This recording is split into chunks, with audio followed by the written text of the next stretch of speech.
Hi, mystery readers. This is It's a Mystery Podcast. I'm your host, Alexandra Amor, and I'm here today with Sasscer Hill. Hi, Sasscer. Hi, How how are are you? you? I'm good. How are you? I'm feeling very well, thank you. Oh, good. Well, let me give our listeners an introduction to you. Author Sasscer Hill was involved in horse racing as an amateur jockey and has been a racehorse breeder for most of her life. She sets her novels against a background of big money, gambling, and horse racing. Her mystery and suspense thrillers have received multiple award nominations. Her first book in the Nikki Luttrell series, Full Mortality, was nominated for both an Agatha and a Macavity Best First Book Award. Sasscer has written a new series for St. Martin's Minotaur. One of the new books in this Fia McKee series won the Carrie McRae 2015 competition for first chapter of a novel, as well as a 2015 Claymore Award nomination. The first book in the series, Flamingo Road, was published April 18th, 2017, and we'll talk about that a little bit later in the interview.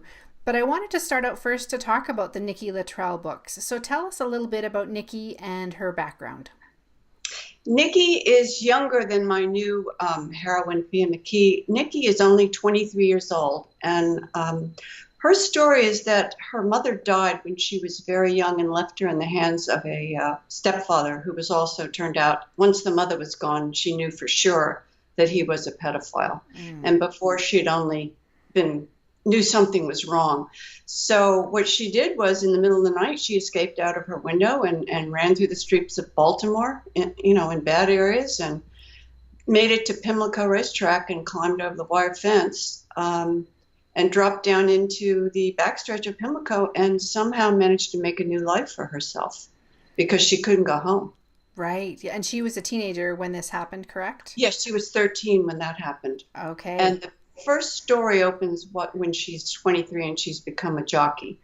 But I did it interestingly enough after I did the whole three series for Wildside Press, and I got the rights back and I redid the covers and published the books myself. I wrote a prequel, which does go back to when Nikki was 13. So, and I really enjoyed doing it because I had always had the story in the back of my mind. You know how when you're an author, you're supposed to write all the backstory ahead of time, not in the book. And I had, and it was such a great backstory. I thought this could make a novella. So that's what I did. I turned it into a novella. Yeah, I saw that on Amazon and I just thought that was so intriguing. And so when you wrote that novella, kind of developing Nikki's backstory, did you learn anything new that you hadn't known about her? I guess I learned more about how hard it is for a youngster with no money, no ID. I mean, then I really got into that instead of it just being, yeah, well, that's what happened to her. I mean, I was suddenly living in her life of what it was like and how people would help her out, which they do at the racetrack. People at the track, it's kind of like running away to the circus. I mean, there's some there that will take advantage of you, but there's some there will really help you out and make things work. And So why did she end up at the racetrack? Did she have an interest in horses? she did. Her mother loved horses, Mm. and when she was quite young, her mother started taking her to Pimlico to watch the ponies run. And in the summer, they would even take a bus along the Washington-Baltimore Parkway and go to Laurel, Maryland, and watch the horses race there. And it was one of the places when things got bad, when her mother remarried this creep. It's one of the things that she could remember as a wonderful time of her life when they would go to the track together and how much fun they would have and how beautiful the horses were and how excited, the people would be at the races. So that's why she ran back there. She had felt safe and happy there. Oh, that's fascinating to me. And I mean, you bring up the issue of when we're 13 years old, we don't have any identification No, and no bank accounts, and it's not nothing, legal for us to work or anything. So nothing. she was obviously really thrown in at the deep end and must be a very resourceful person. Well, she ended up getting a job working anything she could do for a trainer, and they will do that. They've taken on young people who are underage and given them something to do. If they look at you and you're like a stray puppy that needs help, they'll there are people who will help you out at the racetrack, just like at the circus. I mean, it does kind of work that way because they can get away with it.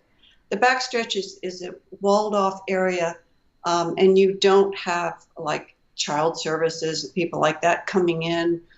They can get away with certain things that would be harder to do in a regular neighborhood. Right. You know. Yeah, it makes sense. And then so did she go to school, actually? I'm just realizing after that? She was in school, and what she did after she ran away was she read a lot, and she got her GED, through the mail or however you do get a GED when you're not in school. And she was always well read because when she was quite young, her mother got her a job at a riding school that was a very posh riding school for well-to-do young ladies. And her mother was the cook in the kitchen. And she managed to get Nikki a job on weekends and cleaning stalls and doing anything she could so that she could get some riding lessons. Because like her mother, she was horse crazy. So by the time she got to Pimlico, she knew how to ride, and she had a natural ability and a gift. So that made it easier for her to move forward at Pimlico over the years. And then we jump forward to Full Mortality. And how old is she when that book starts? 23. Okay, so it's about 10 years later. 10 years later, yeah. Yeah, and she's a jockey. She's doing well in her career. Is that right? Fairly well. She's not the greatest jockey that ever came down the pike. She has a lot of natural ability, a lot of intuition, but she doesn't have that predatory drive, to drive a horse to the finish no matter what. That's not really in her psyche as much as it could be. If she has any sense that the horse might be a little off or a little sore, it's hard for her to push it. Whereas a lot of the jockeys, we're going to win no matter what. And if the horse breaks down, so be it. And fortunately, there aren't too many jockeys like that. Yes, yeah. And then, so tell us a little bit about how she gets mixed up in murder in the first book. Oh gosh, it's been so long since I wrote that. There was a ring of insurance fraud people running insurance fraud, killing horses for insurance money. Oh, yeah. And that has gone on both in the show world, more in the show world and the polo pony world of all things than in the horse racing world. But they will kill a horse. They'll get it insured for a lot of money, and then they'll kill it and they'll collect the insurance. And that, it's horrible. But I mean, people are murdered every day of the week for a radio, right? It's just, the world is not always a nice place to live in.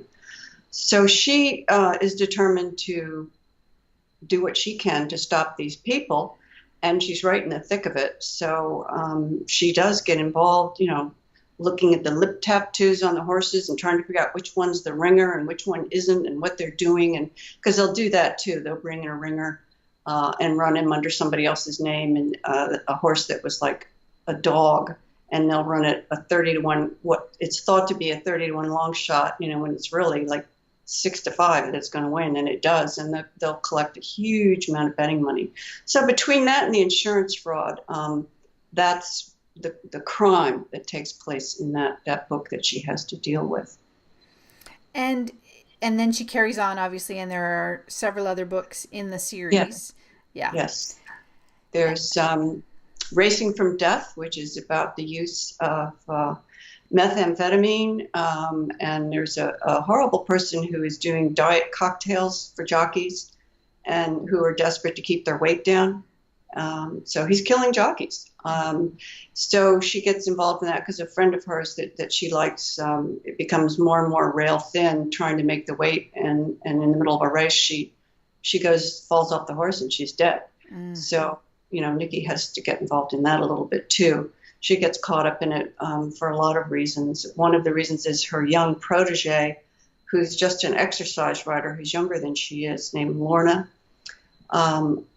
Lorna gets involved with a very, very handsome, sexy young man named Bobby Devane, and he's just, giving her drugs and having sex with her. And unfortunately, his father, which we don't realize at the time, his father's one of the main bad guys that's involved in the drug trade that's killing jockeys.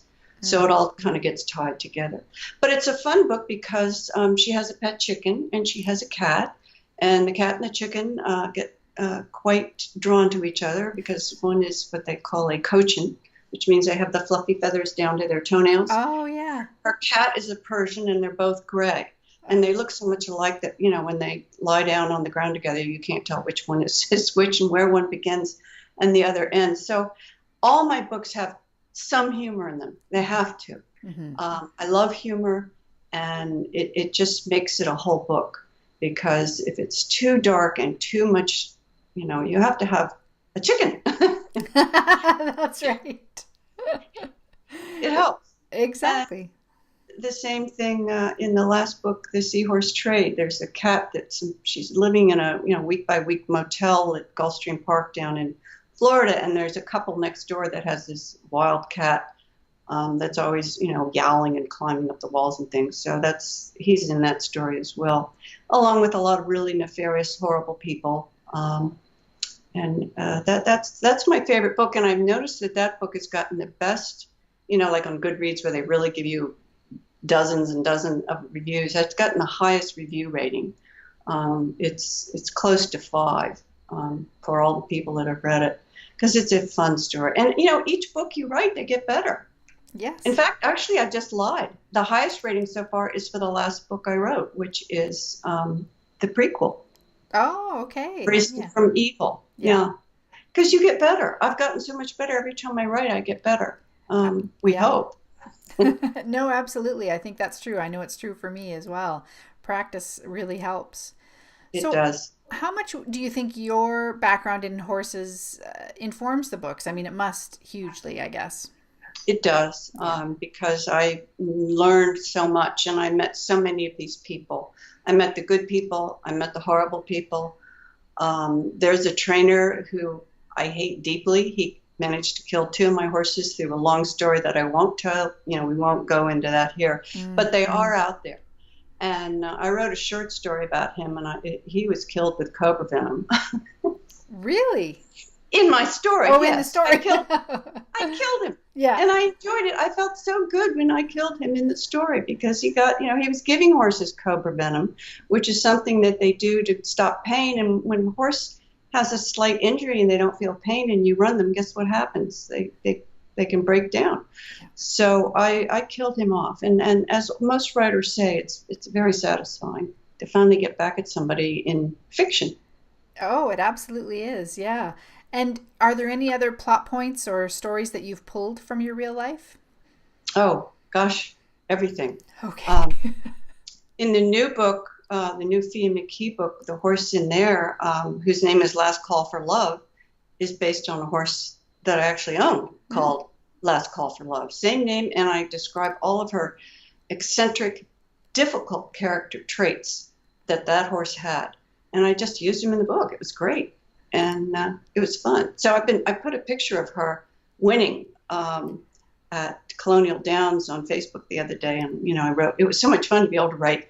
So if you've read Flamingo Road, or you're thinking about reading Flamingo Road, here she is. There really is a last call for love. So that was fun, and it's really nice to be able to bring something so well. And is so much a part of your life. And the other thing that's so great about it is it makes the research so much easier. Mm-hmm. Yeah, because it's just in your blood. It's in your life. You know that world backwards and forwards, I imagine. I do. Mm-hmm. I do. I was in it for 32 years. Mm-hmm. So, yeah, I learned a thing or two. No kidding. And I mean, the first author that I was reminded of when I started looking into your books and why I was drawn to them was, of course, Dick Francis. And lots of your reviewers draw comparisons to him. And you've mentioned on your website that he's your favorite author.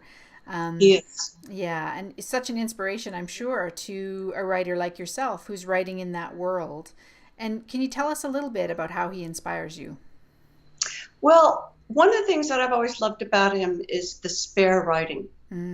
It's like the Robert Parker books. I love those kinds of books. And people say that my books are spare and they're quick paced, because I don't go into endless descriptions and family things where I describe 10 generations. And, those aren't my kind of books. So I don't write that kind of book. I like things to move. Mm-hmm. And he did. And two of his earliest books were my favorite. They were real horse books. I think my favorite one, what was that one called? I hate it when something will come. It's the one where the guy was brought up from Australia to pretend to be a stable lad and worked in stable where they were having problems. So the British Jockey Club hired him and had him come up and to uncover some really bad things that were going on for kicks. That's for kicks, okay. And that's why he did it. He did it for kicks. Yeah. And almost got killed for his efforts. But that was the best story. I love that story. Yeah, yeah. And I love spare writing too. And Dick Francis and Robert B. Parker are two of my favorites as well.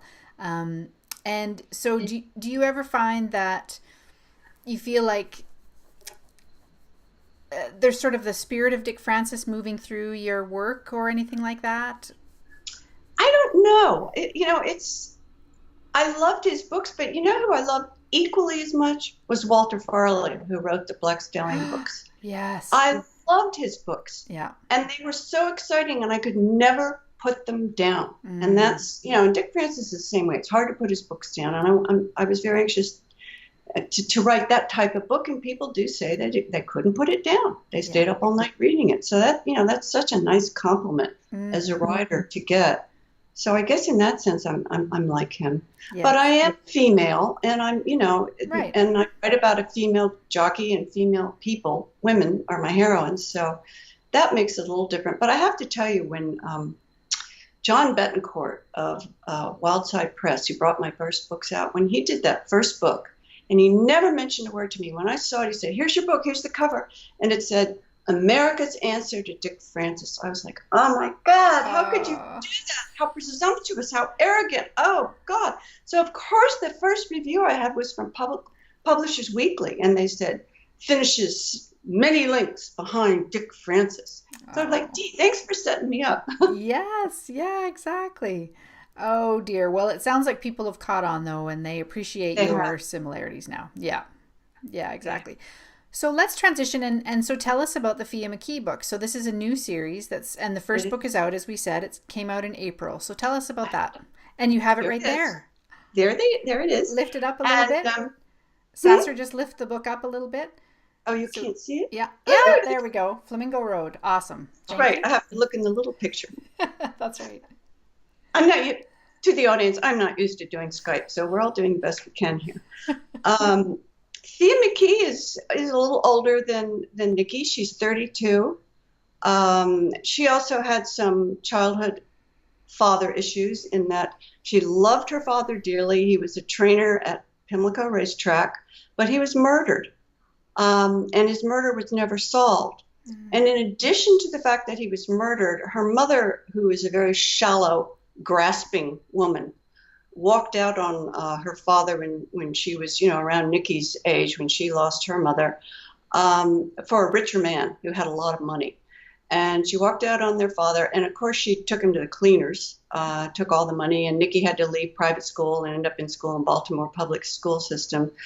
And she was so angry about when her father was killed and they couldn't find out what had happened to him. She ended up going to school in Towson, Maryland, and studying law enforcement, and she became a cop in Baltimore. So when the story opens, she's a cop in Baltimore patrolling the mean streets at night, and she goes through a square and sees that a man is trying to kill a woman.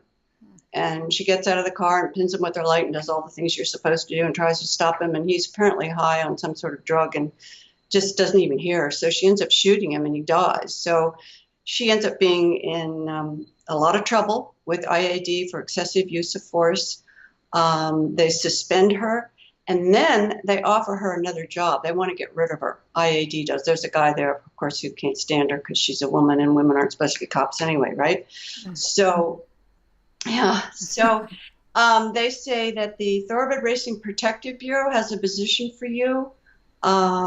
And you ought to take it, as in, you better take it because you're not getting anything else. So she does, and then the story goes on from there.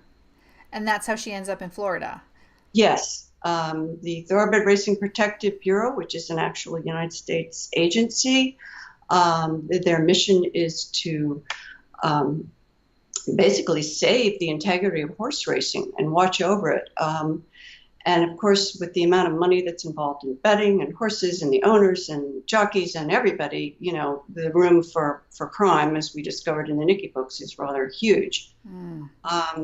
So they have her working as an undercover agent. And because she used to gallop horses in the morning at Pimlico for her father, she's perfect, which is why they wanted her. She's perfect to go undercover as an exercise rider at Gulfstream Park down in Florida. So that, and then the books, the book goes on from there with several different crimes that end up surrounding her and endangering her, coming at her from different directions. So it's an interesting story, and people are really liking it a lot. And I'm just hoping that, that it will take off more. It's hard for a first in a series. You either hit big or you just kind of just moderately go along. And, so I'm hoping that the book will start to really sell. It's done well, but not great. Right. Yeah. And you're planning to write more of these. Is that true? Well, they gave me a 2-book deal. So the second one's already finished, and it comes out next spring. Oh. It takes place at Saratoga Racetrack, and it's called The Dark Side of Town. Nice. Because Saratoga is such a wonderful, I'm going up there in August, and I can't wait. Yeah. It is everybody says it's the place to be in August. It's the center of the horse racing world in August. Mm-hmm. Everybody goes up there because the weather's so perfect and so beautiful, and they all go to Saratoga Racetrack, and everybody who's anybody is up there in August. And so that's where Fia goes, and she again gets an undercover job. And by this time, a fellow that she got a little bit close to in the first story becomes much more relevant in her life.